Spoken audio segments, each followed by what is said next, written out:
Hello there. Hello. How are you? I'm good. Good. My name's Cameron. I'm the owner of the station and Life Mastery's producer. Hello. Hi, Cameron. How are you?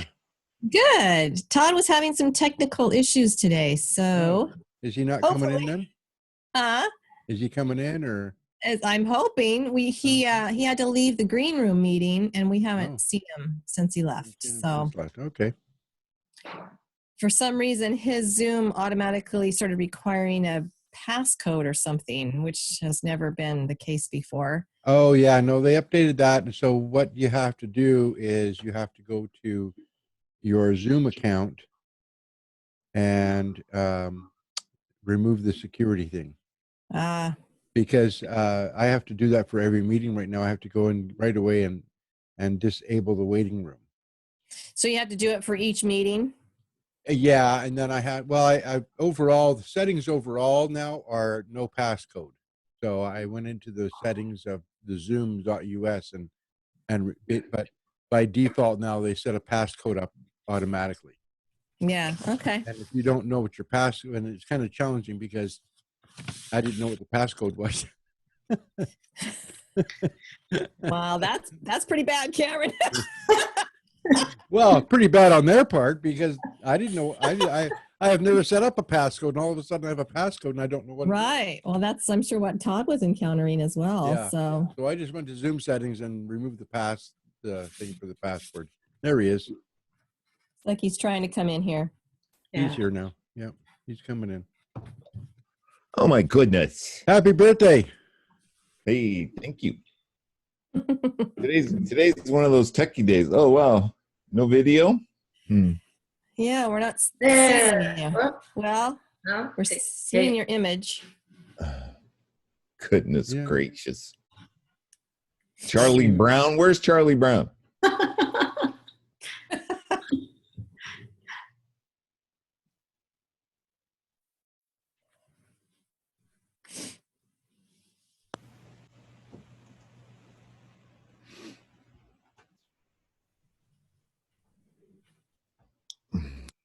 It makes me worried when the wizard has technical difficulties because you're the one I always fall back on, Todd. Zoom is not responding.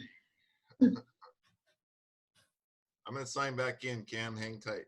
Yeah, that's fine. We'll get started, and then you just join in. That's the best thing to do.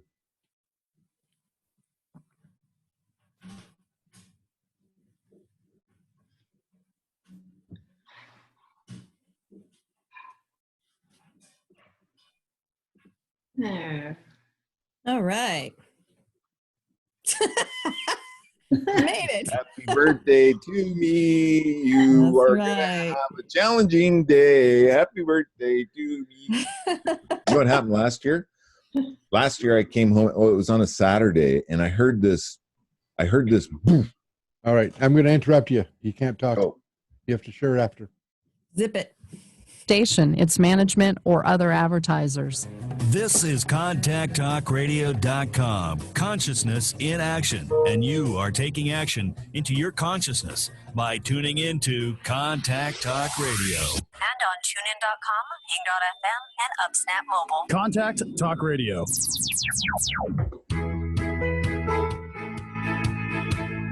Welcome to Life Mastery with Todd Allen, the talk radio show that dives into the science of higher consciousness. Join Todd and his guests weekly at 10 a.m. Pacific Time and learn how to live a peaceful life with intentional mastery. Enjoy a survey of inspiring topics such as abundance, intention, health, manifestation, love, and transformation. It's all right here. Leading authors, speakers, coaches, entrepreneurs with stories and messages to support your well-being, let alone your most evocative dreams.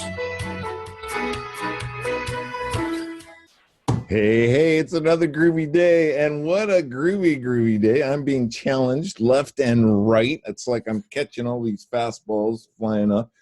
I was just thinking I had to reboot my computer, and I spent all morning creating an introduction and everything, and I don't remember saving it, so I was like scrambling. Oh my goodness, but I have it. Yay, it was automatic.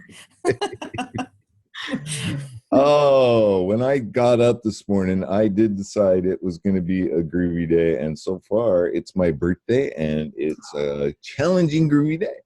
And we As need to always- sing happy birthday. We need to sing happy birthday. Oh, Happy before birthday to you. Happy birthday to you. Happy birthday, dear Todd. Happy birthday to you. you probably heard my Yay. girlfriend, she joined in with you guys. Before the show, I was sharing a story last year on my birthday. It was on a Saturday, and I was doing stuff, and all of a sudden I heard this poof. I was like, what the heck was that? And I kept doing things, and I looked over to the crawl space underneath my house, and water was just flowing out of it. I opened up the door, and my hot water heater popped. Oh So my I gosh. spent my birthday last year changing my hot water heater. It was pretty cool. It was pretty Hopefully- cool. Hopefully everything. Oh yeah, that was a lot of fun.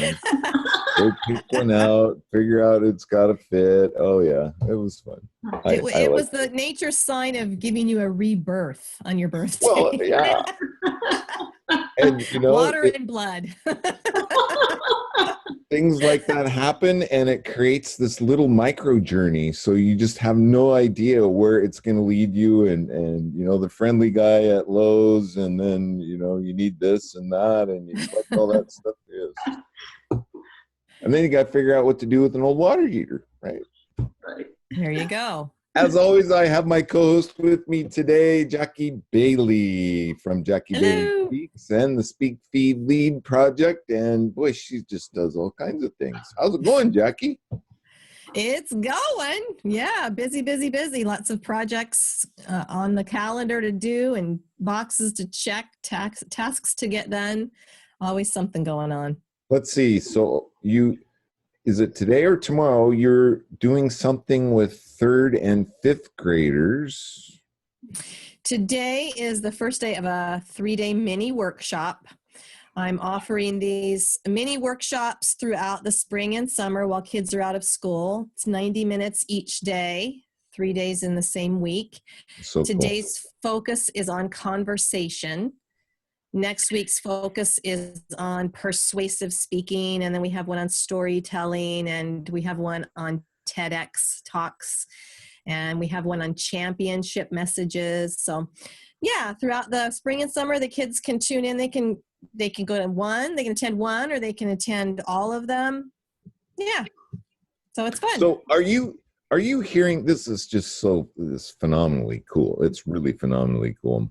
Because these kids are learning skills that they probably wouldn't learn until they got into college, right? Am I right? Well, I don't know how the school system works now. I can only guess that they don't focus on communication skills like this. Until later. And even if they do, it's by way of report. Here, research this and be prepared in 4 weeks or whatever to provide a report to the class or to do this for the science fair. And those things are valuable, but they don't allow kids to really do any introspection as to what is it that makes them tick. Yeah. What is it that they want to talk about? I'm sure that's not happening, but it does happen in our courses. Look at our guest, Jackie. She's just like, tell me more. This is like my bailiwick. I want to know more. Well, and I have to say that in perusing her book in preparation for this show, I found delightful nuggets that I am going to share with my students about how to craft your words and wordsmithing, because I'll tell you, she's pretty poetic and eloquent in her manner of writing. I can only imagine her speaking ability. We'll get to her introduction and her stuff here in just a second. I want to remind the listeners, today's show page is at www.lifemasteryradio.net. And any links that we talk about today, you'll find there. And so you don't have to worry about writing them down. While you're on the show page or at lifemasteryradio.net, sign up for the newsletter. Jackie spends some time every week and creates a really nice newsletter. It includes who's been on the show, who's coming on the show. And every week she creates a blog post about who's been on the show, what moved her, what the guest, what we talked about, and all things pertaining to that show. And it's really, really cool. If you happen to Thank miss you, it, my friend. yeah, no, I think you do a great job. I think I've never had such cool things, I think. And then what else do they do while they're on the way? Oh, you can Oh, yes. check out my book, 6 Keys to Life Mastery. There's a link there that will take you right to Amazon. It's a really cool book, and it will get you started on your very own life mastery journey with some great thoughts and ideas that you can use along the way. Which is what this show is all about, right? Yeah. And we get to rub elbows with some really cool people, like a really cool people we have on today. I'm telling you. Are you ready? Are you ready for the show, Jackie? I am so ready. Look at our guest. She's sitting there so patient with this big smile on her face. This is now the place where you dance. No. Look at All right. Oh, this is going to be a blast. Do you remember that old Saturday Night Live skit? This is the time on Sprockets when we dance. It was like an old German talk show or something that they were spoofing. And oh, you just never know where it's going to take you. Nope. Our guest today is Laura Staley, and she is the founder of Cherish Your World. And that passionately supports people thriving in their hearts, homes, and lives. And especially these days, I can imagine, because we're all in our homes. Laura writes personal essays focused on self-discovery, feng shui, emotional health, and transformations from the inside out. Laura is a published author of Live Inspired. I think that's the latest book. She also has written a book called Let Go Courageously and Live with Love, Transform Your Life with Feng Shui, and Cherish Your World gift book of 100 tips to enhance your home and life, and many, many, many more. She has a really cool website at www.cherishyourworld.com. Go there and check it out. Hi, Laura. Welcome to the show today. I'm not going to be able to intimidate you at all, am I? No. Hi, Todd. Hi, Jackie. It's great to be here. Thank you. I'm honored to be in conversation with both of you. You know, in researching for the show today, I watched some YouTube videos, and I went to the website, and I surfed all around your website. And so I was thinking, wow, she does a lot with kids. Jackie's just going to love this one. She's just going to really fall in love. And here we are. So I don't pick up on that in some of your books, but you are really all about helping children and moving them across that line. Yeah, I chose to be a full-time mom, so I immersed myself in the world of children and development. And because of my own childhood and really wanting to break those ancestral ties, I found it imperative to have a deep understanding of the developmental stages, emotionally and socially, of children, to go back and heal my own patterns through each of those stages, ages and stages, and then really support what was opening up and what's coming online for a child. A 3-year-old can't do what an 8-year-old can do. Right. And sometimes people get confused and have expectations around what a 3-year-old is capable of. And that's where a lot of challenge occurs. They are so alive, and they're so open to everything, right? There's just like no pre-programming. There's no anything like that. And yet they are just like little sponges. They're little gifts that God has given us to cherish and love and set free. But they are just like everything in their world is sucked in. It's so true. Well, and both of my kids, kind of came into the world like old souls, but I intended to have them be my wise teachers, and they really taught me a great deal about being human, about love, about forgiveness, about kindness, about breaking patterns that are not working. unworkable in communication and in love and in care. So I have vivid memories. I'm just like a storehouse of memories of my kids. We could probably have a whole program telling stories about my kids. well, good. Then we'll have to have you come back. That's for sure. That'd be great. Sure. So some of the backstory, when did you figure out you're a writer and that you could write inspiring things that really made a difference in people's lives? I think that's really cool. I've been writing all my life. I think the moment that others let me know that my words were so inspiring to them, Wow. that's probably when I knew that I could write from the heart and express from a very soulful place.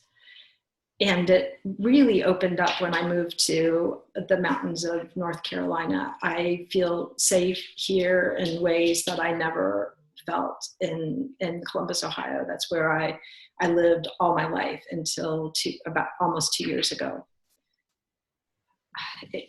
It's been a journey to find my voice and my heart and my passion. It was its own self-discovery, and then to put it on paper. And part of my growing up was very difficult. Right. I found great freedom in being able to write things down. Because because nobody would necessarily look at what I poured out of my heart on a piece of paper that I could then rip up. That allowed me some freedom. What would you say if you took like a little time travel back in time, and if you were like 10, 11, 12, 13 years old, and you realized the capability of speaking from your heart and letting, what would you speak? How would you speak to that? Would that be an empowering thing for you for the rest of your life? Or so if I were to go back and talk to my 10-year-old self, what I know about my 10-year-old self is she had a certain capacity. I think I came in here as a lover. So I had a certain capacity even at 10 to speak from my heart. It was just finding the safe places in which to do that. Yeah. Jackie teaches kids to do that. Oh my gosh, you have that to. That was my point. Yeah. Isn't that cool? I mean, it's so empowering, and you think about it. Oh my gosh. And then, like the playful, the childlike, that all those different voices begin to come alive. And what's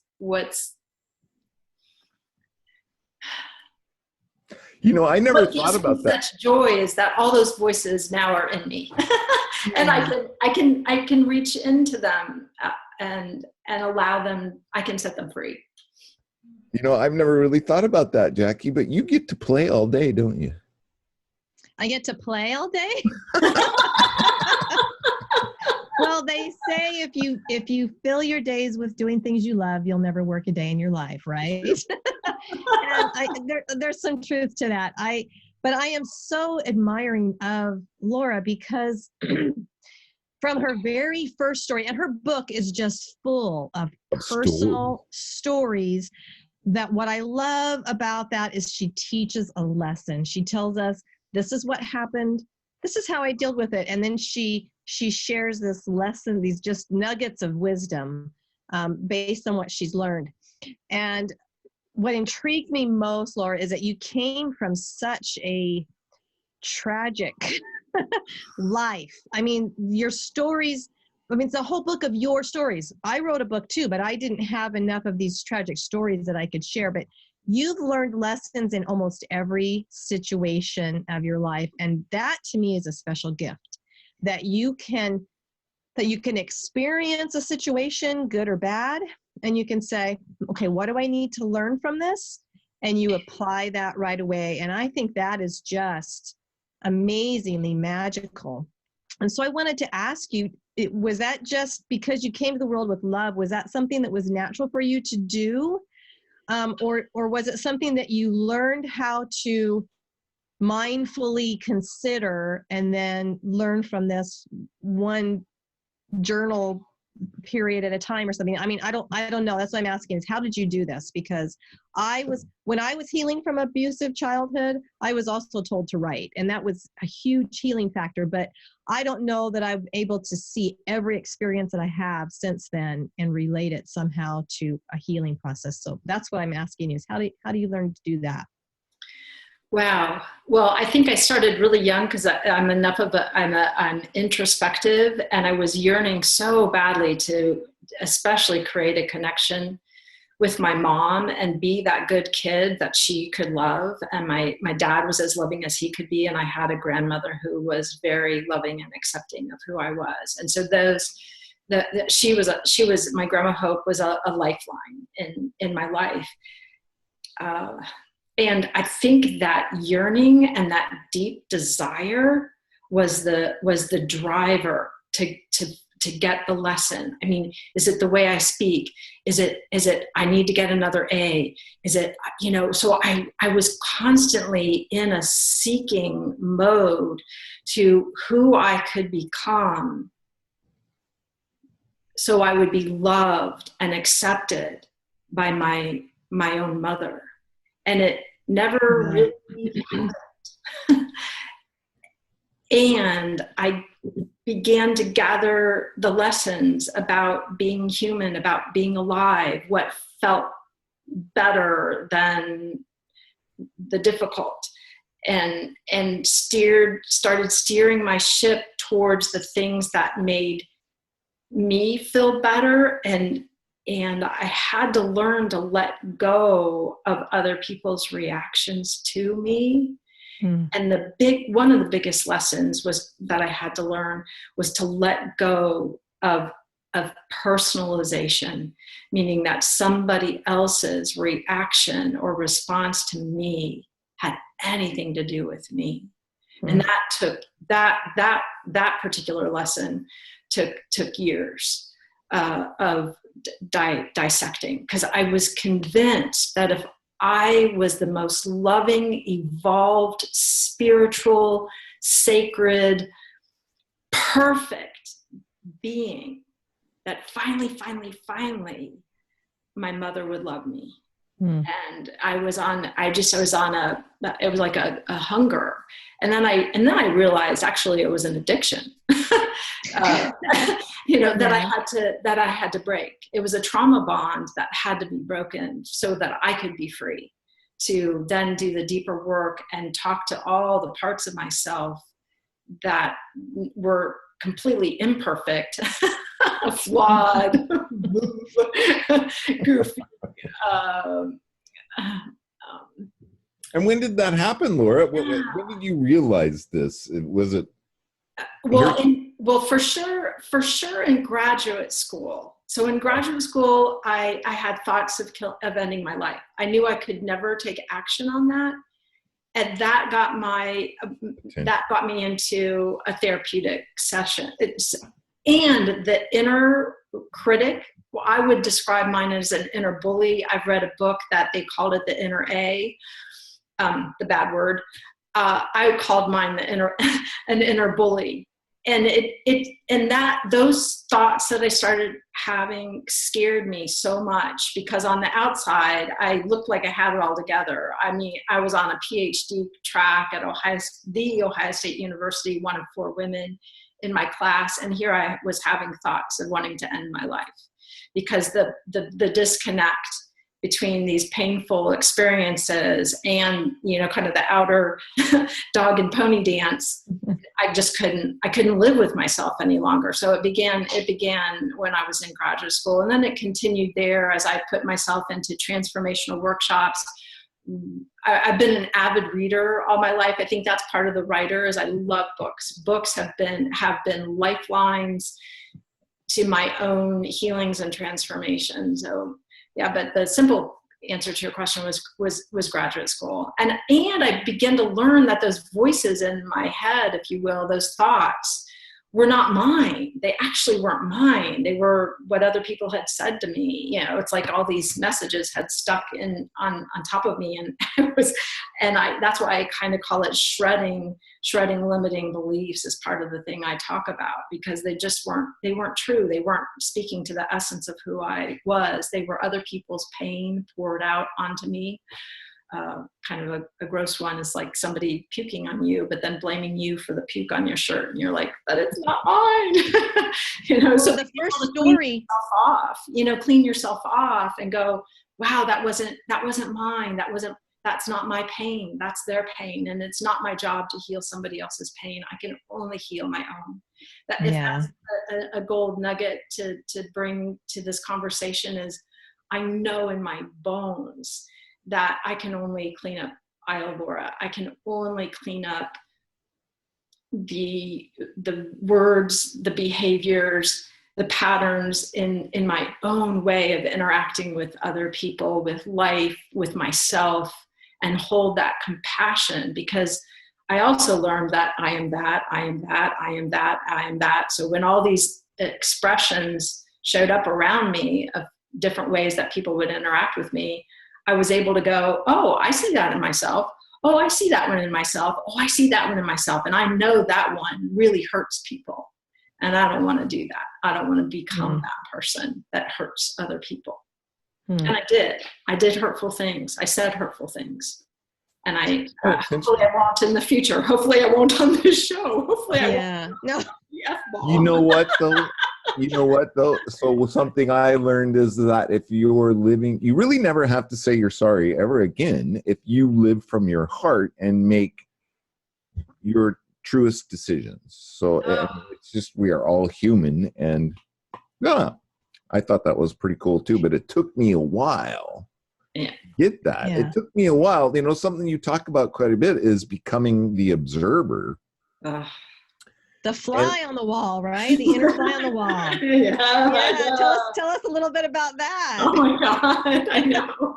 I finally got it. It was like, oh my God, the seed of the soul, all the expressions. And mine is, oh, it's a fly on the wall, because we use that expression to go, oh, the fly on the wall is watching, what's happening in the room without being seen. Is like having an invisibility cloak and bearing witness to what's going on. But it's being able to bear witness to your own, the words that are coming out of your mouth, to actually hear the words that are coming out of your mouth, to feel the feelings in your body, to know that I'm placing my hands right here on my heart, that I'm looking at a screen with both of your faces, right? Like, be in that moment of watching and witnessing, and allow that part of me to grow.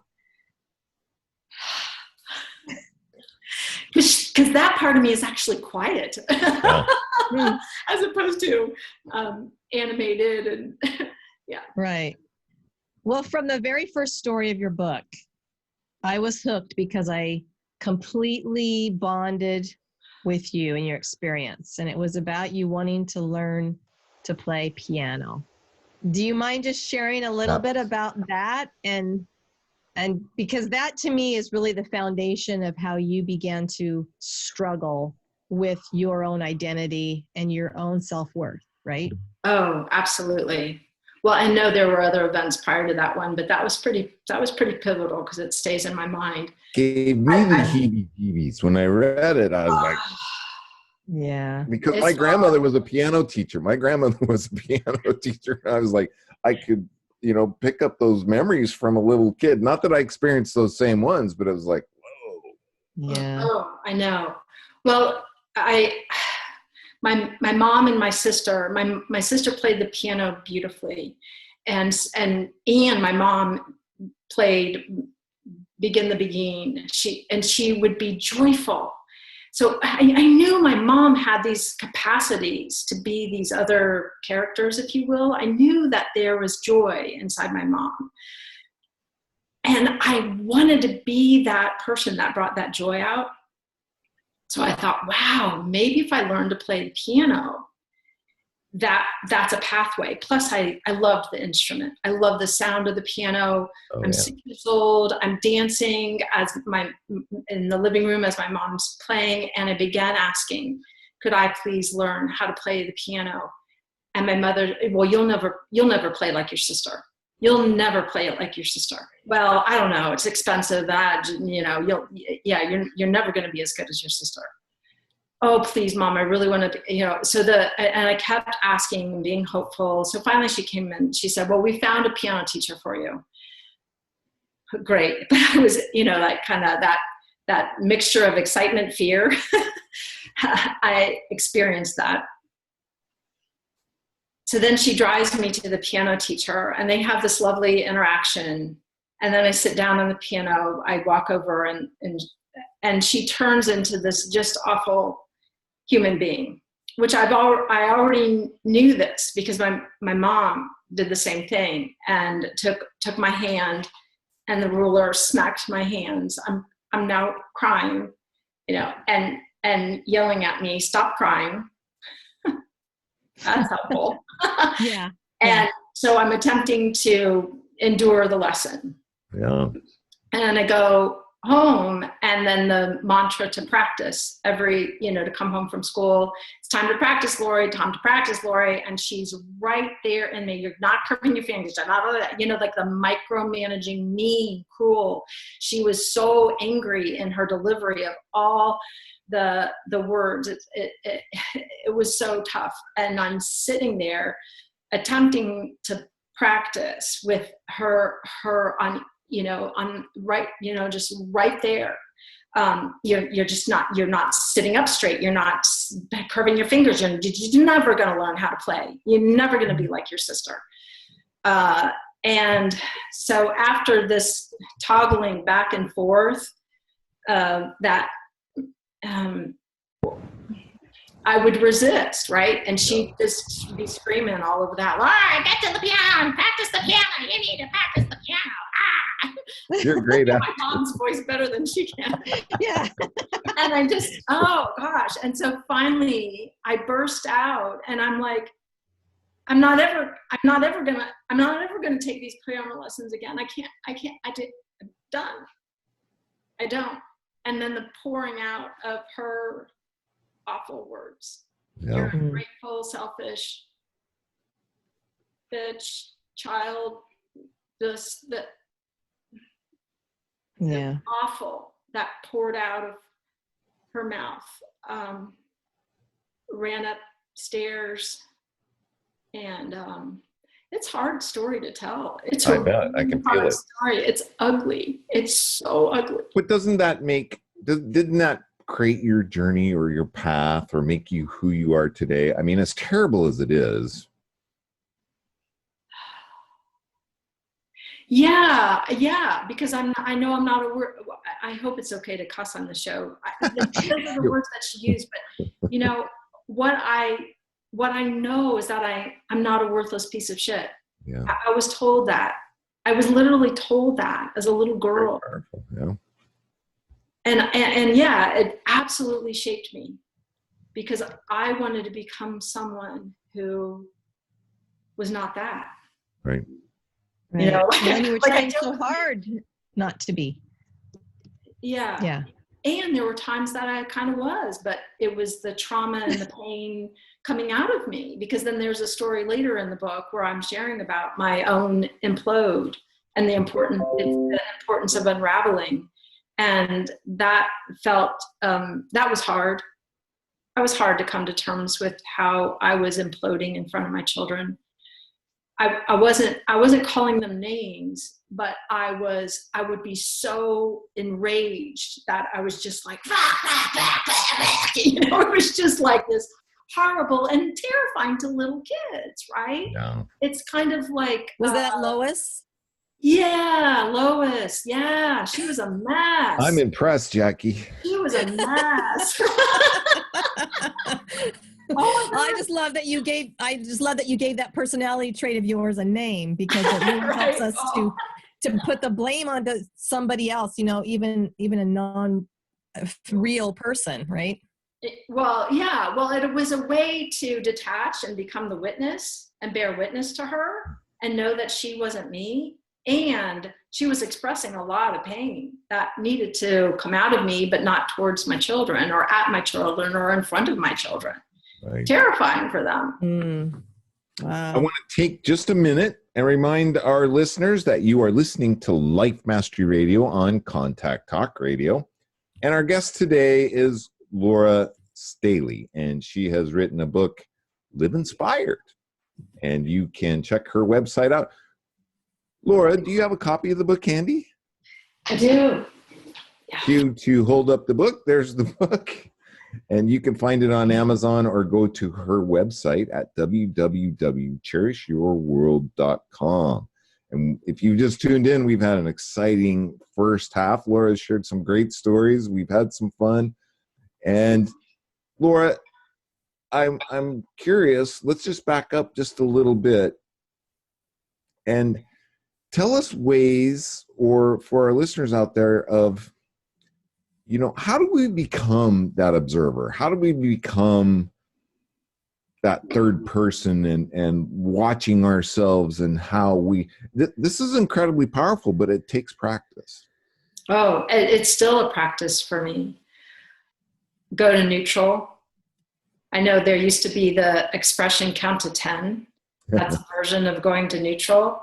You can literally do it in the body by bending the knees, softening the eyes, because often when we're agitated, putting the tongue on the roof of the mouth, right? Breathing through the mouth, always breathing, and feeling the dignity in your spine, so elongating the spine and feeling that energy come out the top of your head.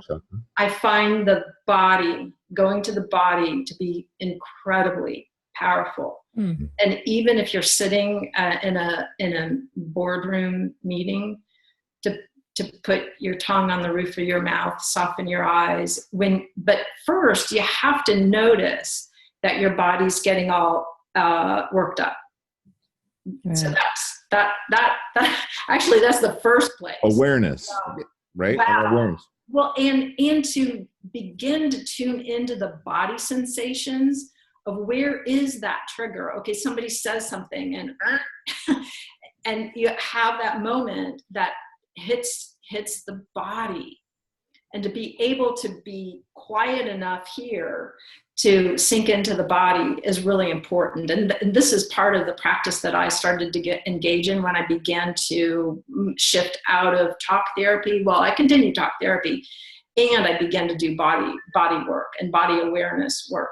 That helped, that supported cultivating this witness consciousness, because I was able to, before the bomb blew, go back to all the triggers and that domino experience of, and then you're just out of you. And so backing it up and backing it up and backing it up till you till I would first feel that inkling of and soften it. So it's in the body. 80% of information comes to our brains through the body, up the vagus nerve to the brain. So going to the body is really, really powerful. I love the Viktor Frankl quote. There's a space, between stimulus and response, there's a space.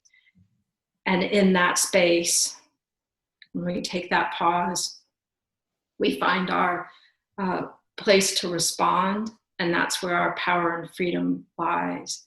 Because when you pattern interrupt that automatic, that helps you see, whoa, I'm now in neutral. Now I have all the possible ways to respond. I can remember exactly where I was at, what I was doing. I was walking across the street in a crosswalk, and I was halfway through the crosswalk when I figured out I could choose my thoughts.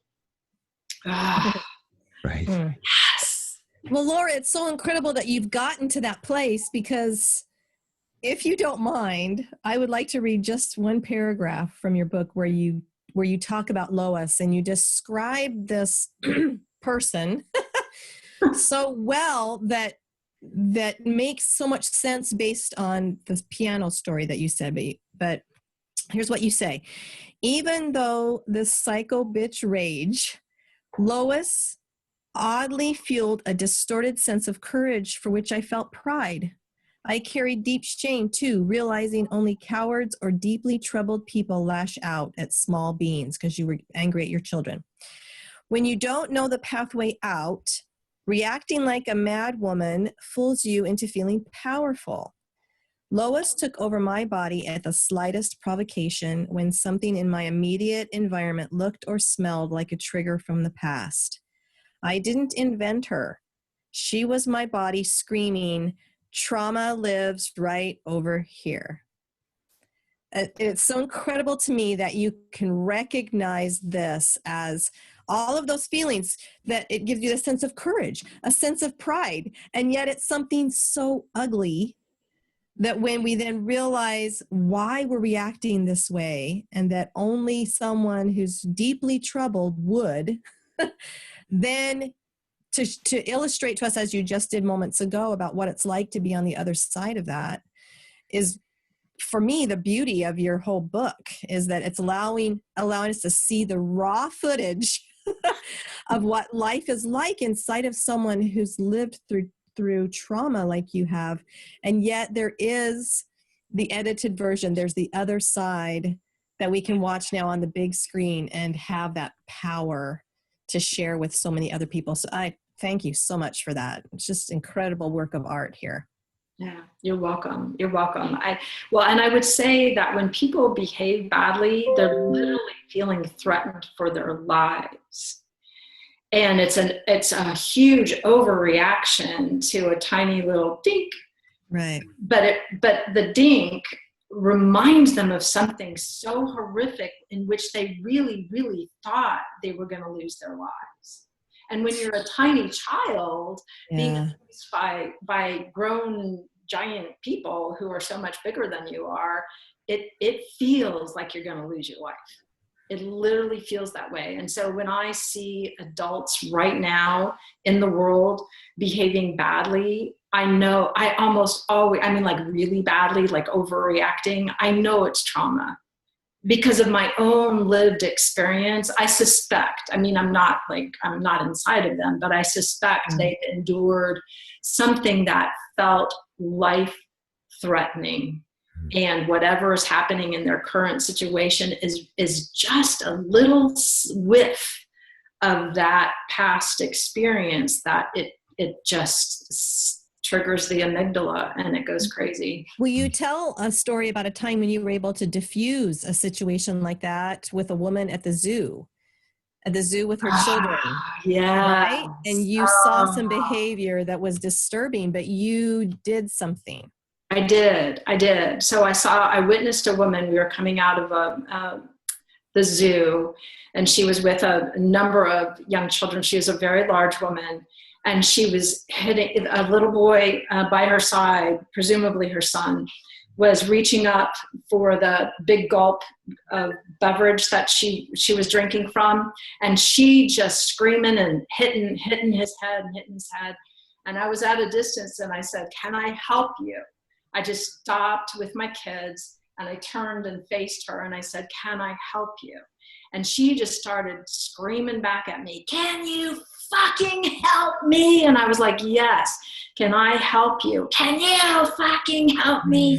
And I said, "Yes, can I help you? Because I know what it feels like to be that angry, because you know," and she's mirroring me. Wow. "You fucking know how it feels to be this angry." And I was like, "Yes." And what I noticed during this interaction is she was focused on me, and she had stopped hitting that child. Yeah. And I turned, and that was the extent of it. And I turned and I looked at my kids, and I just said, some adults have a lot of pain. They got a lot of anger, but it's not okay for them to hurt children.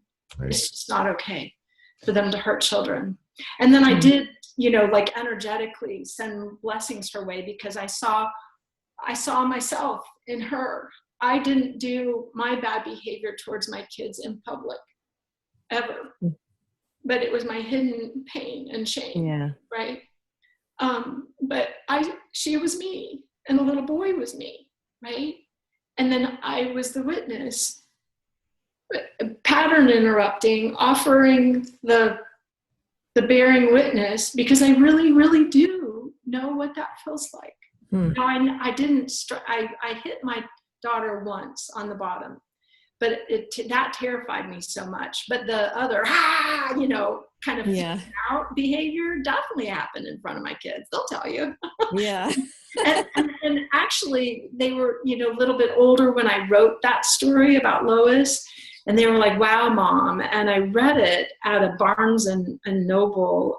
There was a reading that day for, I don't know if it was about healing or awakenings. Maybe it was about awakenings. I think that was the theme. And my leg shook the entire time that I told the story. But people came up to me afterwards, and they were like, "Oh my gosh, this would make a difference for the women in prison. This would make a difference. Oh my gosh, you got my life. This is my mom. I had like they the resonance in which that story evokes for people is pretty." Yeah, Well, let's talk about that. I'm humbled by that. Well, let's talk about that a little bit. So you've written, how many books have you written, Laura? I've written 3. 3 books. Yeah. You must have received some great feedback. So do any, and you have some awesome testimonials from people, but does something stand out on how you inspired somebody else or made a difference in somebody else's life that you would have never known about had you not written the book? Oh gosh. I bet there's lots. Yeah, people have reached out to say, I feel empowered. I feel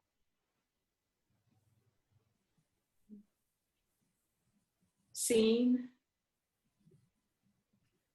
I feel brave. I can be brave now. Right. That would be a huge one, I think, is how to, and that's the kind of thing, Jackie. I can be brave about my vulnerability. I can be brave, telling the truth about the things that I'm shameful and of. put a voice to it. Isn't that important too? Right. And put a voice to it. When you can speak the truth about who you've been and what has happened, and no blame. I've done a lot of forgiveness of my mom, but when you can tell the bald, raw, radical truth, it frees you to not repeat the pattern, and then to have compassion for those who are just where they are on their journey. Right. And I have deep compassion, because I really, really get that people who are unregulated right now emotionally, right?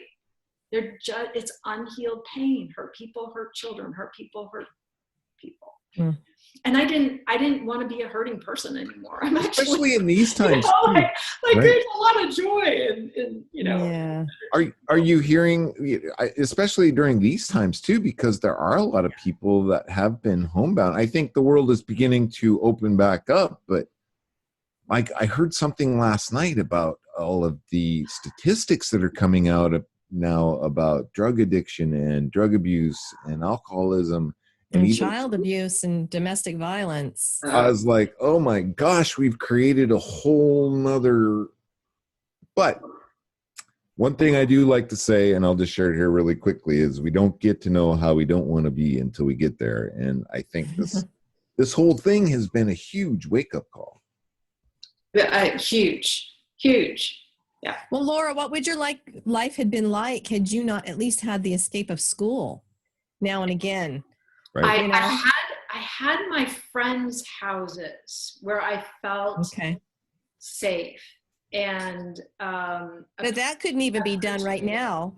While we're sheltering in place, these kids can't even go to their friends' houses. They're just that's exactly right. They can't even, well, hopefully we'll see. So the places for me that felt safe, and even then my body was still in hypervigilance, right? nature, outside, being outside, Mhm. and getting to be in somebody else's house. Huge lifesaver. Huge. Yeah. Because school, church, and my parents' home were not safe spaces for me at all, unfortunately. So who needs to read your book, Laura? Who Oh, wow. did you write your book for? Anyone who desires to live a life that they're proud of, that they love, who's gone through hard things, and knows that they have the capacity to overcome and rewire, heal, and transform, and become the person that their heart knows that they are. Wow. Because That's your heart knows who you are. I mean, I know we're in a culture of mindset. What I want to say to people is listen to your heart. Your heart will tell the truth about your pain. Your heart will tell the truth about who you are and how much you want to love and be loved in return. And at the end of the day, if that got out in the world and people were seen, heard, and valued for the essence of who they were, not the mistakes they made, not the stupid things that came out of their mouth, but the essence of that human being. We're human beings. We're not even our words or our behaviors. We're an energy field. And if that energy field can be loving and compassionate and joyous, wow, that's living an exceptional life. If you can give that to the world, because the world is aching for that right now. I ached for that, right? Yeah. I ached to be seen and appreciated and loved, and I had to do it for myself first. Right. I mean, I had others, thank goodness. There were others. I see you. But I still, there were, people would say, oh, you're beautiful and I love you. And I'm like, blah, blah, blah, blah, blah, blah, blah. I couldn't let it in. But that's because my heart was blocked. My own heart was blocked. And even now, when people, like some of your words before the show even began, like allowing them to soft land on my heart and kind of seep in, because it's now I live very open-hearted, and it means I cry a lot, but I've been crying. Well, you're passionate. You're very connected. It's very cool stuff. Oh my gosh, ladies, we just have about 5 minutes left. Laura, and I know you wrote another really cool book, Cherish Your World gift book of 100 tips to enhance your home and life. And, I was really curious. Oh, she grabbed the book. Da, da, da, da. So is this like a workbook? And can you share a couple tips with us? Oh, sure. Well, okay. So I just opened to two, number 36 and 37. Sure. Uplift loved ones. Oh, how great is this? Bring kindling and logs to the fire within your loved ones, finding ways to uplift their spirit. Allow yourself to be similarly uplifted. We are all meant to authentically burn brightly in a sometimes dark world. Express gratitude to all the people who make your life meaningful. And then this one is a more feng shui, physical belongings. Take photos and let go. You may know it's time to part with meaningful belongings because you start to think that they are taking up space that could be used for items you value today or might want to put there in the future. If you are struggling to release these items, consider taking photographs of them before letting go of the items. Photos on a phone take up little room and can fill a large space in your heart when you need to remember these treasures. So it's like a coffee table book that you can pick up. And exactly. I heard the picture taking one once before, and I went to a friend, and she's a woman, and she was complaining to me about her shoe problem, right? Her closet. And so that instantly hit me, and I thought, I got the solution. You just take a picture of those shoes and you store that someplace where you can look at it, and then you can begin to release those shoes. She didn't appreciate that so much. She didn't think that was Oh, well. You can't wear a picture on your feet to a party, Todd. That's right. That's right. But if it's in your closet for 5 years and you've never worn it, I didn't. Aw. I thought it was fun. Well, Laura, can I read another little part here? This is one of the lessons that you teach us. I don't know which chapter this is from, but it says, may you courageously unravel past experiences that might be clouding current realities. May you see this moment with clear eyes, a quiet mind, a loving heart, and respond with compassion for yourself and others. Those are the types of lessons Laura shares in her book. At the end of this traumatic story that she tells, that are the nuggets that you'll find when you read her eloquent writing. And I just wanted to share that with our audience because your book is so worth getting and reading all the way through. So, Thank you. Thank you.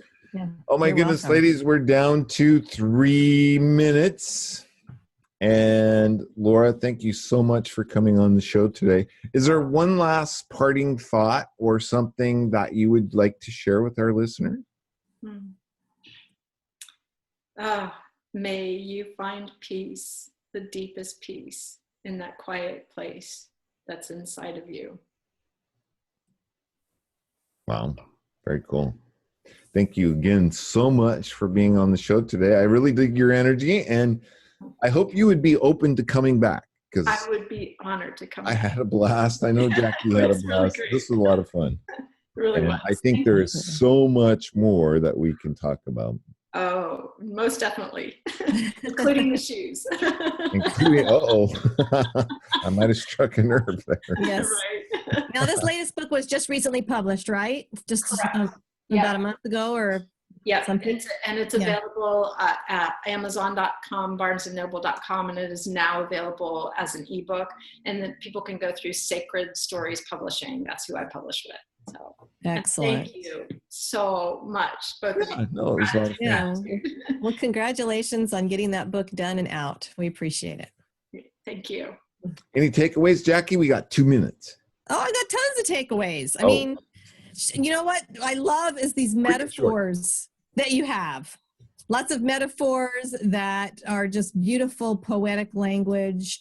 Her book is so easy to read in the sense that that's beautiful language, but it's also meaningful to read because she shares her raw story with you. So I really encourage our readers to do that. And again, I just want to show my gratitude for you coming here and for doing that and putting that out in the world.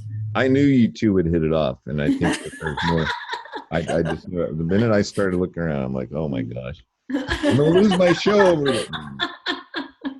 That's about all we have time for today. I hope you enjoyed the show. Today's show page is at www.lifemasteryradio.net, and you can find Laura's link to her website there.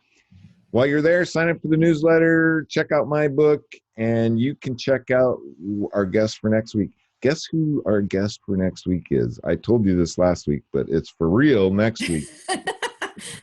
We have Vincent Price's daughter coming on the show, and not that we want her to write on her dad's fame. She has written a couple of books and talks about speaking from the heart as well. So we have 2 weeks in a row. What? It will be a thriller. It will be a thriller. Oh, we're going to have fun with this. We're going to definitely have fun with this. I hope you enjoyed the show.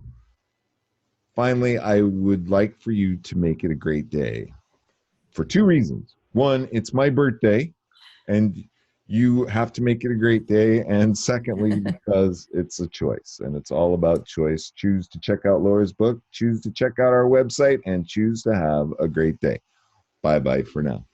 Happy birthday, Todd. Woohoo! Birthday. Thank you for tuning in to Life Mastery with Todd Allen, the talk radio